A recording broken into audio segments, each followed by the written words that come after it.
Assalamualaikum dan salam sejahtera. Berita pagi Sarawak bersiaran dari studio HD Kuching bersama saya, Abang Muasli Abang Abdul Samad dalam berita edisi Sabtu 25 April. Kita mulakan berita dengan perkembangan ini. Jawatan Kuasa Pengurusan Bencana Negeri JPBN mengumumkan 4 bahagian di Sarawak yang sebelum ini dikategorikan sebagai zon kuning wabak COVID-19 telah bertukar ke zon hijau. Timbalan Ketua Menteri Dato' Amar Douglas Ogah Ambas yang juga pengurusi JPBN berkata 4 bahagian terbabit ialah Mukah, Serikay, Sibu dan Rimbang. Jelas beliau ini disebabkan daerah-daerah dalam bahagian tersebut tidak merekodkan kes baharu selama 14 hari lepas. Kepada mereka dan kepada petugas-petugas di keempat-empat bahagian yang baru ini, saya ingin menasihatkan mereka jangan leka. Teruskan social distancing, teruskan duduk di rumah dan teruskan menjaga kebersihan sendiri dan sentiasa berjaga-jaga dan mematuhi MCO. Untuk rekod sebelum ini, hanya bahagian Kapit yang dikategorikan sebagai zon hijau wabak berkenaan. Dato' Amar Douglas menyatakan demikian pada sidang media harian COVID-19 di Kuching.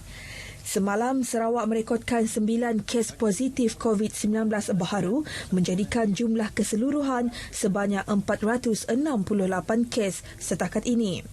Daripada 9 kes berkenaan, 7 kes adalah dari daerah Kuching, manakala 1 kes masing-masingnya dari daerah Semarahan dan Serian. Sementara 17 kes telah sembuh dan telah discharge dari hospital.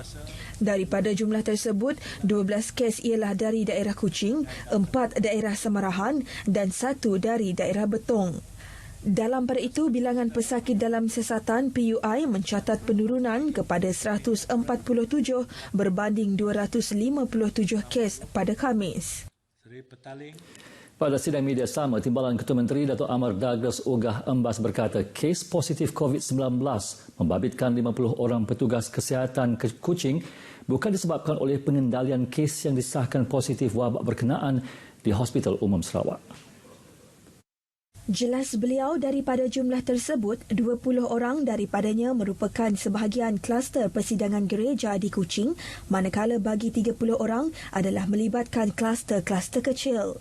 Sebanyak 7 kluster COVID-19 telah dikenal pasti di Sarawak setakat ini dengan kes kumulatif sebanyak 468. Kluster persidangan gereja mencatatkan sebanyak 160 kes, diikuti Seri Petaling 103, PUI Itali 61, kluster-kluster kecil 90, kes sporadik 28 dan masih dalam siasatan dan kes baru mencatat 26 kes. Dalam perkembangan lain, Dato' Amar Douglas berkata seramai 6 daripada 94 anak Sarawak yang belajar di luar negara pulang ke negeri ini disahkan positif COVID-19. Katanya penuntut yang positif berkenaan merupakan antara 9 penuntut di Indonesia. Mereka yang lain merupakan penuntut di Amerika Syarikat, Singapura dan United Kingdom. Jelasnya, penuntut yang pulang ke negeri ini dikenakan prosedur operasi standard yang ketat setibanya di Sarawak. Ini termasuk dikehendaki menjalani swab test walaupun telah menjalani kuarantin wajib selama 14 hari sejurus tiba di Kuala Lumpur. Pada engkar terperintah kawalan pergerakan PKP, sebanyak 26 tangkapan dilakukan polis Limbang sejak 18 Mac hingga semalam. Daripada jumlah itu, 21 orang daripadanya lelaki dan selebihnya perempuan, manakala 3 penjawat awam antara yang dicekup oleh pihak berkuasa. Ketua Polis Daerah Limbang, Superintenden Abang Zainal Abidin Abang Ahmad berkata sebanyak 14 kertas siasatan dibuka di bawah Seksyen 186 Kanun Keseksaan dan Peraturan 11/1 Peraturan-Peraturan Pencegahan dan Pengawalan Penyakit Berjangkit 2020. Sabit kesalahan boleh dihukum sehingga 6 bulan atau denda RM1,000 atau kedua-duanya. Jelas Superintenden Abang Zainal, pada tahap kedua PKP lepas, Polis Limbang telah mengeluarkan 9 kompaun terhadap orang kena kompaun dengan nilai kompaun RM1,000. Tangkapan turut melibatkan seorang perempuan warga asing dan seorang pelajar sekolah berusia 19 tahun. Walau bagaimanapun masih menunggu laporan sosial daripada Jabatan Kebajikan Masyarakat sebelum hukuman dijatuhkan. Dedahnya lagi, 3 penjawat awam terbabit telah dituduh di Mahkamah Magistrat Limbang dan kes ditangguhkan sehingga bulan Mei dan Jun depan untuk mendengar keputusan. Beliau bercakap demikian selepas menyampaikan sumbangan kepada pegawai dan anggota Polis Limbang di Ibu Pejabat Daerah IPD Limbang. Memiliki kekayaan alam semula jadi dan keindahan flora dan fauna yang menarik, Utara Sarawak mampu ditonjolkan dengan adanya penghasilan dokumentari atau program yang mampu menarik minat penonton di kaca televisyen. Justru menurut Timbalan Pengarah Penyiaran Kawasan Sarawak, Abdul Hadi Muhammad Yusof, dengan adanya kelebihan ini, ia dapat membantu RTM Miri untuk menerbit pelbagai bahan-bahan yang menarik di utara negeri ini. Abdul Hadi Muhammad Yusof berkata ke arah itu perbincangan untuk mengetengahkan keistimewaan yang terdapat di bandar itu telah dilakukan yang berobjektif untuk berkongsi bahan-bahan tersebut supaya disiarkan di televisyen maupun media sosial. Kita dapat melihat bahawa banyak program ini yang tidak digarap secara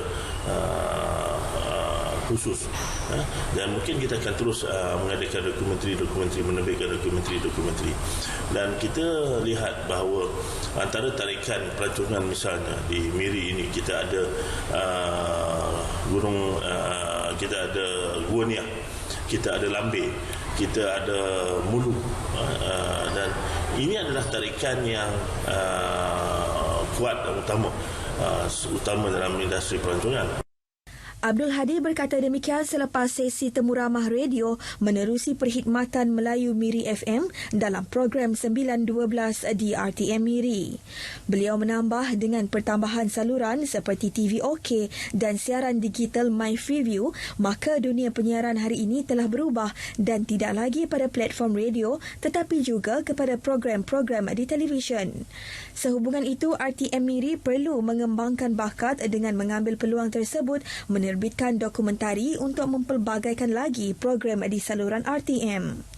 Dalam pada itu, beliau turut menyeru badan penyiar untuk memastikan maklumat yang dikongsi kepada masyarakat adalah sahih bagi memastikan masyarakat yakin terhadap maklumat yang disampaikan. Pelaksanaan Perintah Kawalan Pergerakan PKP mengambil kira beberapa sektor yang dikategorikan sebagai perkhidmatan penting negara dibenarkan beroperasi bagi memastikan keperluan masyarakat tidak terjejas.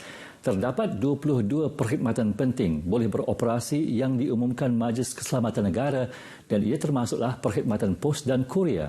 Untuk perincian mengenai pengoperasian perkhidmatan ini, kita bersama wartawan Monica Jerry meninjau keadaan di Pejabat Pos Malaysia dan Pusat Mail di Kuching, Sarawak. Pergerakan yang terbatas khususnya sepanjang tempoh PKP ini menyebabkan masyarakat lebih bergantung kepada pembelian barangan secara dalam talian. Ia sekaligus menampakkan peningkatan 2 kali ganda penerimaan barangan di Pusat Mil Jalan Pening Kuching dari dalam maupun luar negara. Tinjauan RTM di Pusat Mil Jalan Pening Kuching mendapati keadaan lebih sibuk daripada kebiasaan, terutama urusan melibatkan penghantaran barangan sepanjang tempoh PKP. Dalam tempoh sehari, barangan yang diserahkan kepada penerima, terutama di sekitar Bandaraya Kuching, hampir 40,000 barangan dan ini termasuk barangan pos laju. Walau bagaimanapun, terdapat pengurangan penerimaan untuk surat menyurat. Manakala kira-kira 130,000 barangan yang diterima sehari dan masih melalui proses-proses tertentu. Dalam tinjauan tersebut, kru kami diiringi pengurus Pos Malaysia Berhad Negeri Sarawak, Bong Tung Hu, bagi menyaksikan sendiri proses-proses pengagihan barangan pos laju dan juga surat menyurat di pusat berkenaan. Kaki tangan juga dilihat mengamalkan penjarakan sosial dan menggunakan penutup hidung dan mulut. Untuk menghadkan kontak dan risiko COVID-19, semua kaki tangan juga diwajibkan mematuhi garis panduan Kementerian Kesihatan Malaysia. Selain menggunakan alat perlindungan kesihatan, penyerahan barangan juga dilakukan tanpa mendapatkan tanda tangan penerima. Sepanjang PKP ini, waktu pengoperasian kumpulan pos Malaysia Berhad, khususnya di Sarawak, dihadkan bermula pukul 8.30 pagi sehingga 3 petang pada Isnin sehingga Jumaat, manakala Sabtu bermula pukul 8.30 pagi sehingga 1 petang. Kami juga berkesempatan meninjau di Pejabat Pos Besar Kuching, kaunter pembayaran masih dibuka meskipun pihak pos telah menetapkan tempat duduk untuk memastikan pelanggan mengamalkan penjarakan sosial. Jenama Pos Malaysia pasti terlintas dalam fikiran masyarakat terutamanya untuk mendapatkan keperluan barangan dari dalam dan juga luar negara.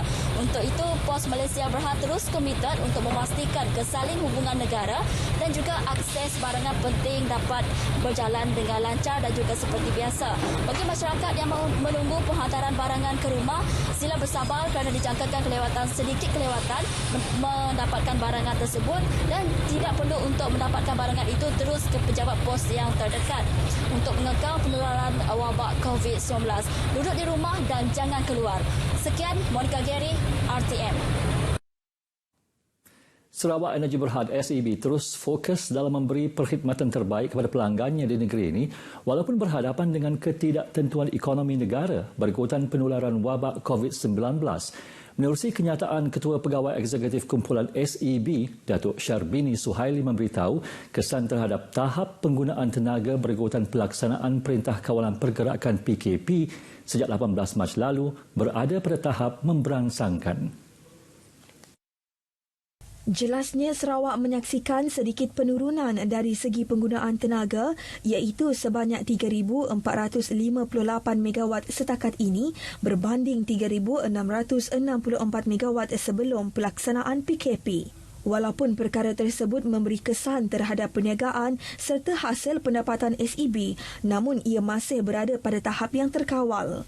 Tambah Datuk Syarbini lagi, sebarang kesan terhadap penggunaan tenaga dalam sektor komersial dan perindustrian akan dapat diimbangi semula menerusi jumlah penggunaan tenaga domestik yang dijangka meningkat sepanjang PKP, terutamanya menjelang musim kering yang akan datang. Di samping itu, impak COVID-19 terhadap perniagaan SEB juga dapat dikurangkan melalui pelbagai inisiatif kerajaan menerusi pakej-pakej rangsangan ekonomi. Menurut Datuk Syarbini, pihaknya juga akan terus bekerjasama rapat dengan pihak berkaitan untuk menambah baik strategi yang boleh membantu mengekalkan momentum operasi SEB. Selain memantau situasi ekonomi semasa negara secara berterusan, SEB akan memaksima penggunaan tenaga boleh diperbaharui bagi mengurangkan kos operasi serta mengurangkan impak keseluruhan daripada penularan COVID-19. Sekian berita pagi Sarawak hari ini. Selamat menunaikan ibadah puasa bagi umat Islam dan sepanjang tempoh Perintah Kawalan Pergerakan, stay at home, duduk di rumah, jangan keluar. Dengan itu saya, Abang Muaz Abang Abdul Samad. Assalamualaikum dan jumpa lagi.